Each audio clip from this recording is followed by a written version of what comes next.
Assalamualaikum warahmatullahi wabarakatuh. Innal hamdalillah nahmaduhu wa nasta'inuhu wa nastaghfiruh wa na'udzu billahi min shururi anfusina wa min sayyiati a'malina. May yahdihillahu fala mudilla lahu wa may yudlil fala hadiyalah.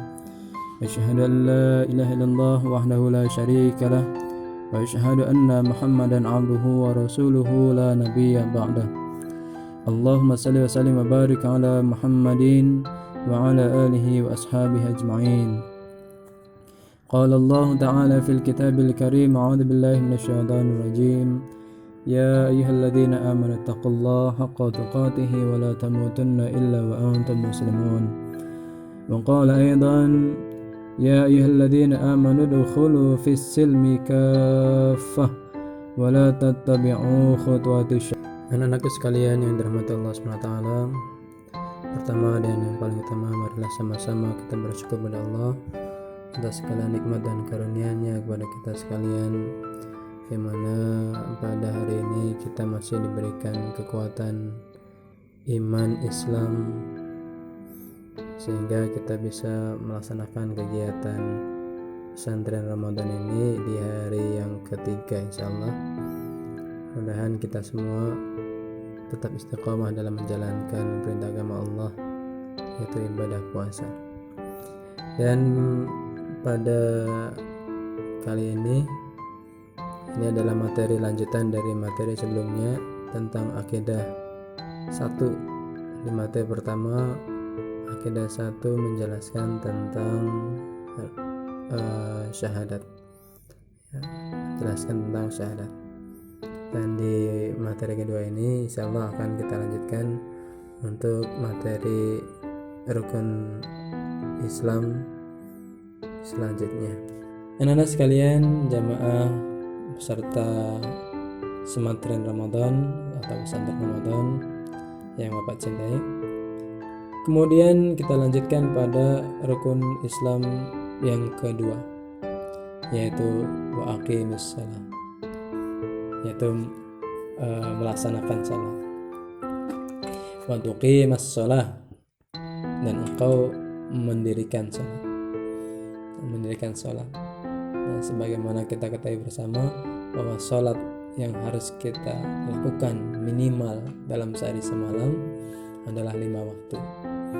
Ada 5 waktu, mulai dari subuh, kemudian zuhur, asar, maghrib, isya.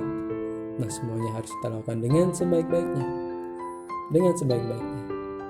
Karena kata Nabi, nanti di yaumil akhir, di hari kiamat, di hari perhitungan, di hari hisab, yaumul hisab, yang pertama kali dihisab adalah salatnya. Kalau salatnya baik, maka baiklah seluruh amalnya.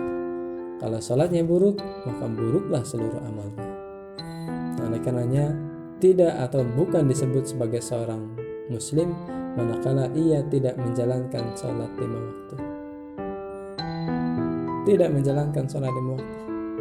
Maka apalagi kalau kita atau orang ini sudah masuk pada kategori baligh, pada kategori sudah sampai dari segi umurnya ataupun dari segi perkembangan pemikirannya.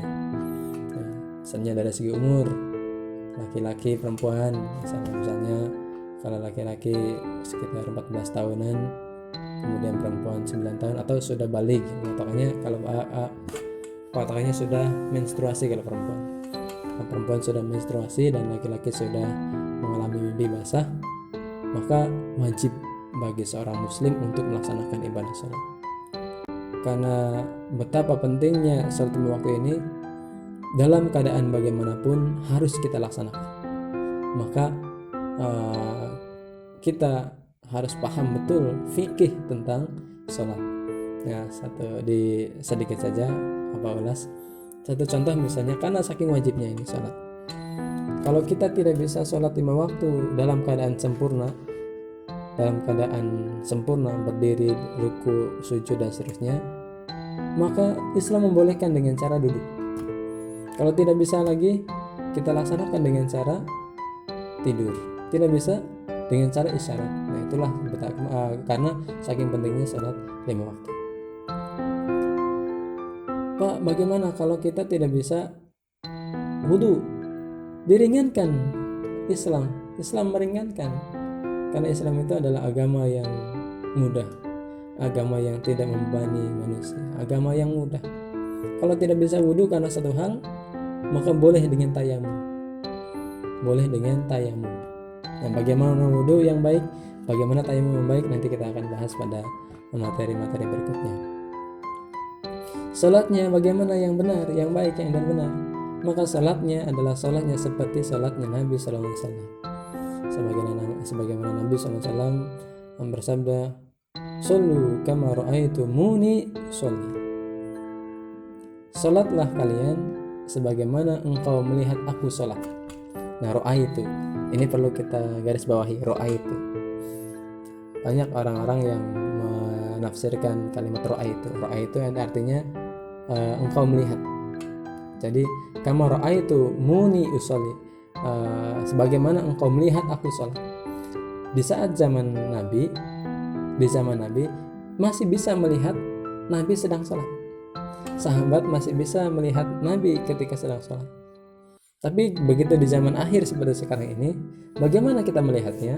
Nah, tidak mungkin dengan menggunakan kasat mata kita. Maka melihatnya dengan keterangan-keterangan, dengan hadis-hadis, dengan dalil-dalil yang sahih, dalil-dalil yang kuat, dalil-dalil yang baik. Oleh karenanya, jamaah sekalian dirahmati Allah SWT, maka bab sholat pun perlu kita pahami secara detail. Bagaimana kemudian perkembangannya menurut imam-imam fikih, misalnya menurut Imam Syafi'i, Hambali, Maliki, dan lain sebagainya. Kita perhatikan hadisnya bagaimana, kemudian bagaimana penafsiran daripada para imam madhab, misalnya imam fikih, ya. Sehingga ketika sudah ada hadisnya, ada dalilnya, kemudian ada keterangan daripada imam fikih, maka bagi kita tidak pantas untuk menyalahkan pendapat-pendapat mereka, pendapat-pendapat para imam ini. Karena Imam Maliki, Imam Syafi'i, Hambali, dan Hanafi semuanya adalah imam-imam yang alim, imam-imam yang memiliki keilmuan yang luar biasa, hafal Al-Quran, hafal hadis, dan sebagainya.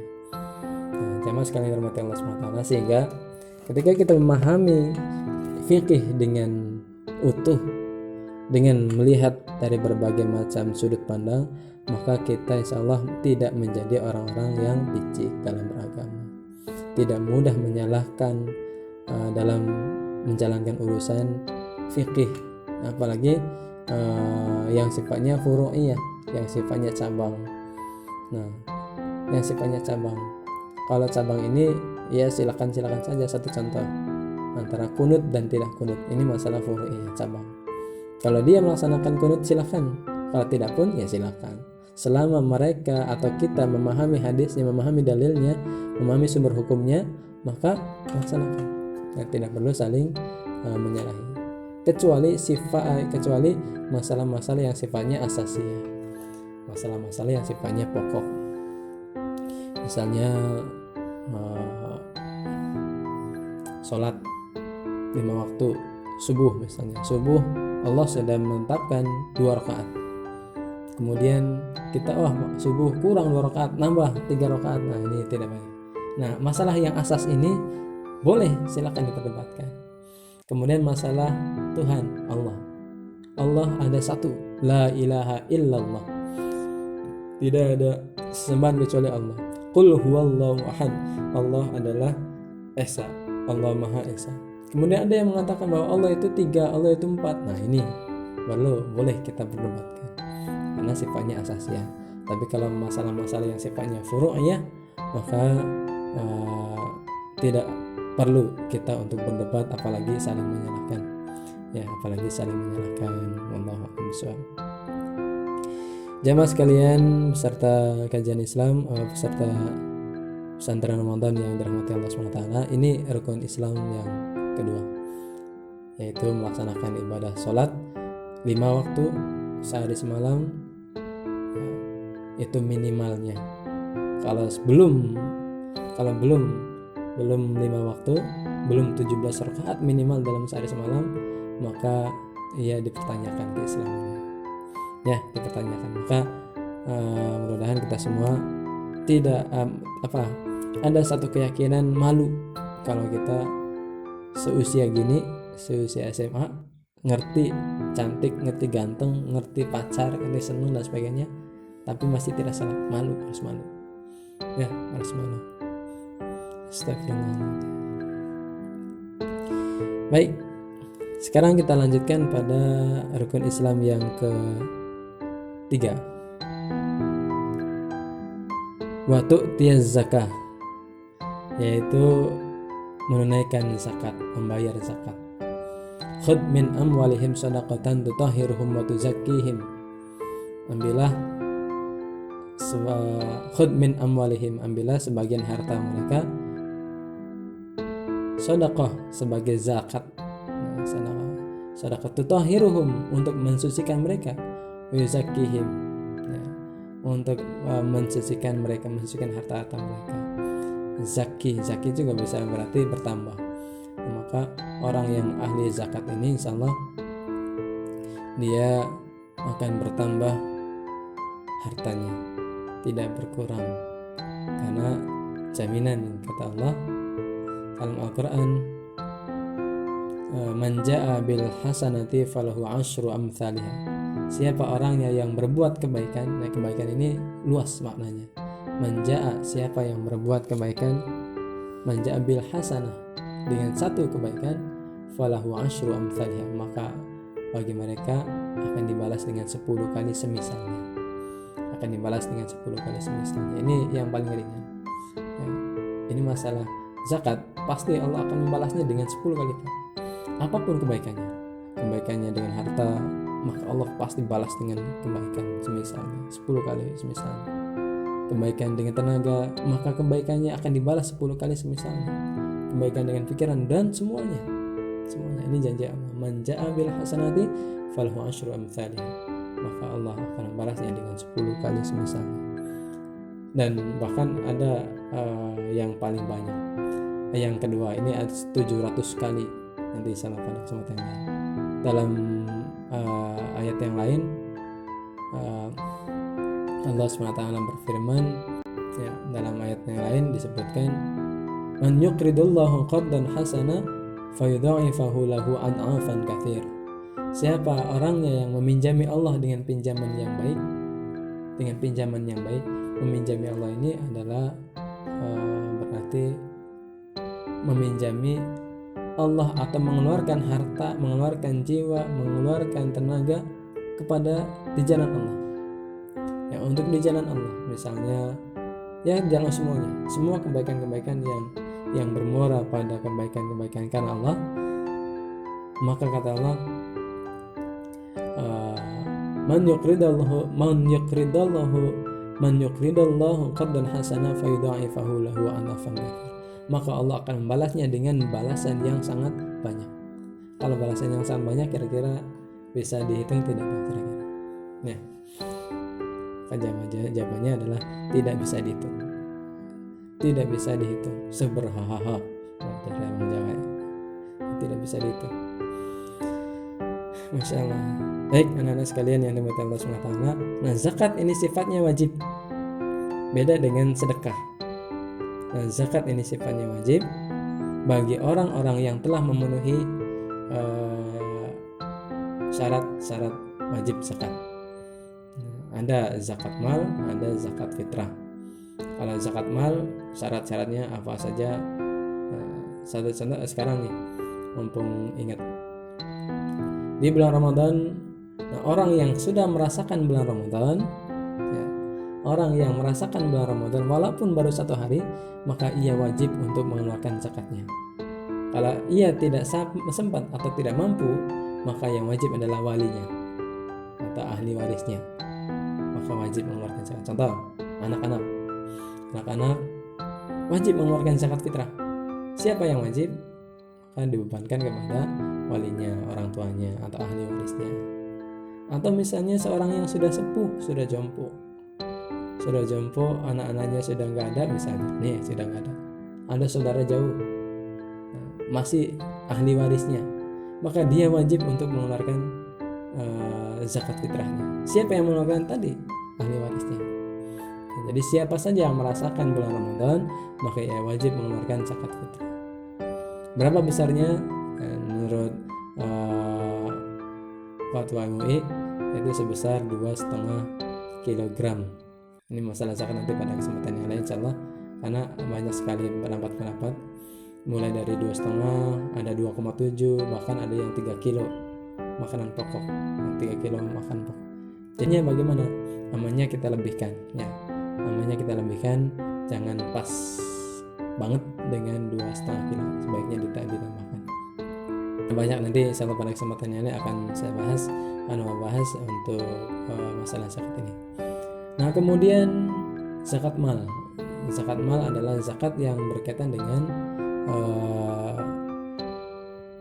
harta. Bagaimana, apa syaratnya? Salah satunya adalah manakala dia sudah memenuhi nisab dan sudah haul, milik sendiri, ya, tidak patungan. Ya, sudah memenuhi nisab, sudah memenuhi haul. Nisab itu adalah batas minimal ia wajib zakat. Nah, batas minimalnya beda-beda, nisabnya beda-beda tergantung apa yang ia zakati. Misalnya zakat emas, maka nisabnya senilai macam-macam juga ini nisabnya. Ada yang 75, ada yang 80, 85, 93.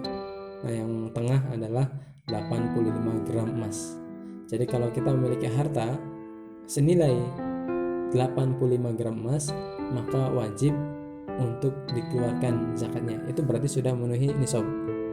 Sebentar, belum wajib kalau belum memenuhi haul. Haul itu apa?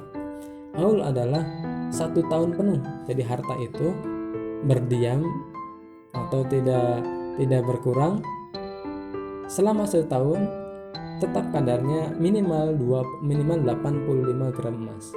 Maka kalau kita sudah punya harta semacam itu, diam terus. Atau kita misalnya kita punya harta 100 gram emas. 100 gram emas ini tidak dipakai. Dalam 1 tahun tidak berkurang dari 85 gram. Maka harta itu, emas itu wajib kita keluarkan. Nah, itu untuk zakat emas. Nah, ada lagi zakat profesi. Zakat profesi nisabnya sama dengan zakat emas. Apa profesi? Berarti yang kaitannya dengan usaha, kerja. Nah, kalau kerja dalam 1 tahun, kemudian ada uangnya yang bisa kita senilai dengan 85 gram emas dan diam, tidak bergerak, tidak berkurang, bukan tidak bergerak tapi tidak berkurang, maka dia wajib untuk mengeluarkan zakat profesi.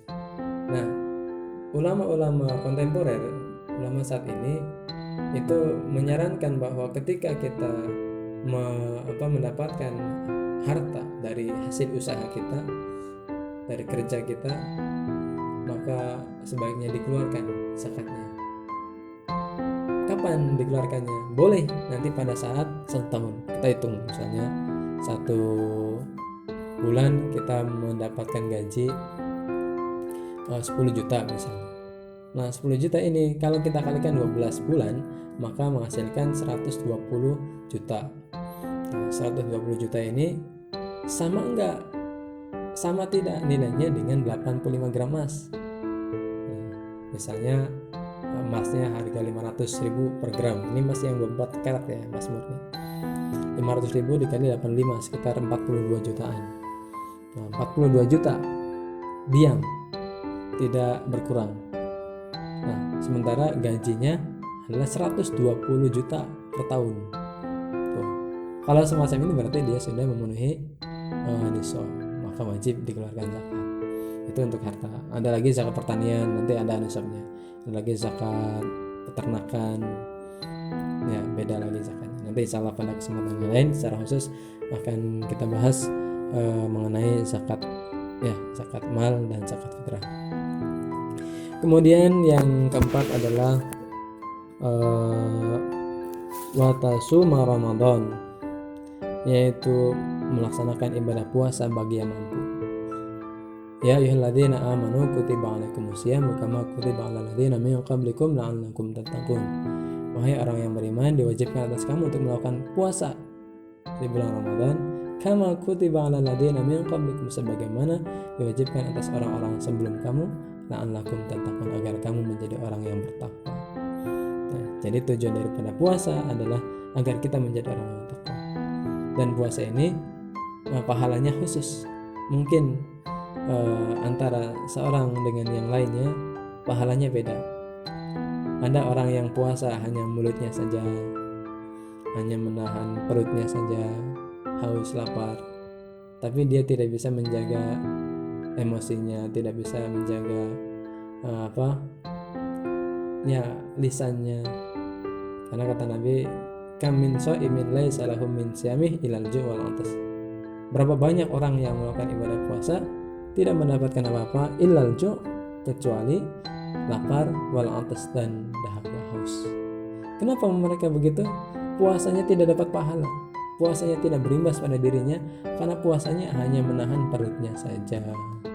Matanya tidak dijaga, matanya tidak puasa, lisannya tetap membicarakan kejelekan orang lain. Astagfirullah. Ya, apalagi kita sekarang ini dimudahkan dengan adanya teknologi. Kalau kita tidak bisa menjaga alat teknologi kita untuk hal-hal yang baik, maka alat teknologi itu merupakan jalan menuju ke neraka. Satu contoh, kita punya HP, tapi dengan HP ini kita banyak dimudahkan untuk melakukan satu kemaksiatan. Maka HP ini adalah jalan menuju ke neraka. Kalau kita tahu HP-nya ini adalah jalan menuju neraka, buang saja. Tapi HP juga bisa dijadikan sebagai jalan menuju ke surga. Manakala dengan HP ini kita dimudahkan untuk menyampaikan kebaikan, kita gunakan untuk saling membantu, saling menolong, berbuat baik, saling mengingatkan, maka insya Allah apa yang kita miliki adalah jalan menuju ke surga, insya Allah. Ya, jamaah sekalian dirahmati Allah SWT, ini rukun Islam yang keempat, yaitu puasa Ramadan. Ya, puasa Ramadan. Insya Allah pada kesempatan yang lain akan kita bahas secara detail hal-hal yang membatalkan puasa, yang wajib puasa siapa, kemudian yang merusak pahala puasa, dan hukum puasa itu sendiri. Nah, misalnya ada hukum, ada yang sunnah, ada yang wajib. Puasa apa saja yang wajib, puasa apa saja yang sunnah. Kemudian ada yang disebut dengan hukuman terhadap orang yang berpuasa. Misalnya dia sedang berpuasa, kemudian ada satu larangan sampai dengan ia melanggarnya. Misalnya dia melakukan hubungan suami istri ketika di siang hari sedang berpuasa, maka hukumannya adalah dengan berpuasa lagi selama 60 hari 2 bulan. Nanti ada fikih khusus tentang ibadah puasa. Dan yang terakhir adalah rukun Islam yang terakhir adalah al-hajju wa tahujjal baita in istata'ta ilaihi sabila, yaitu melakukan ibadah haji bagi siapa saja yang mampu untuk melakukan perjalanan ke sana. Siapa saja yang mampu untuk melakukan perjalanan melaksanakan ibadah haji, mampu dari segi fisiknya, mampu dari segi biayanya, mampu dari segi orang-orang yang ditinggalkannya. Nah, jangan sampai kita pergi haji sementara orang yang ditinggalkan, misalnya ada anak, ada orang tua atau istri, suami, justru mereka yang ditinggal, mereka kelaparan sebagainya, ini berarti dia tidak mampu. Jadi ketika kita berangkat, maka harus dipastikan semuanya dalam keadaan mampu. Perjalanannya juga dalam keadaan aman. Jadi perjalanannya tidak dalam keadaan perang misalnya. Atau sekarang ini terjadi wabah virus. Kalau perjalanannya tidak aman, maka tidak wajib untuk melakukan ibadah haji. Nah, bagaimana kalau orang yang wajib, orang yang mampu, perjalanannya aman, uangnya ada, fisiknya kuat, tapi dia tidak mau berangkat haji? Dalam satu riwayat disebutkan Nabi mengatakan bahwa dia bukan umatku. Kalau kita punya rezeki, punya kesempatan pergi haji, lakukan. Nah, jangan sampai kita meninggal dunia padahal kita mampu untuk melakukan ibadah haji, belum daftar haji. Apalagi sekarang kalau daftar hari ini, maka insya Allah 10 tahun baru kita berangkat. Bahkan kadang-kadang sampai dengan 20 tahun bisa berangkat. Nah, beda halnya kalau kita sudah mampu terus ada upaya nabung atau daftar pergi haji. Nah, daftar pergi haji ini sudah insya Allah sudah diniatkan, sudah dihitung sebagai pahala niat berhaji, insya Allah dapat pahala haji.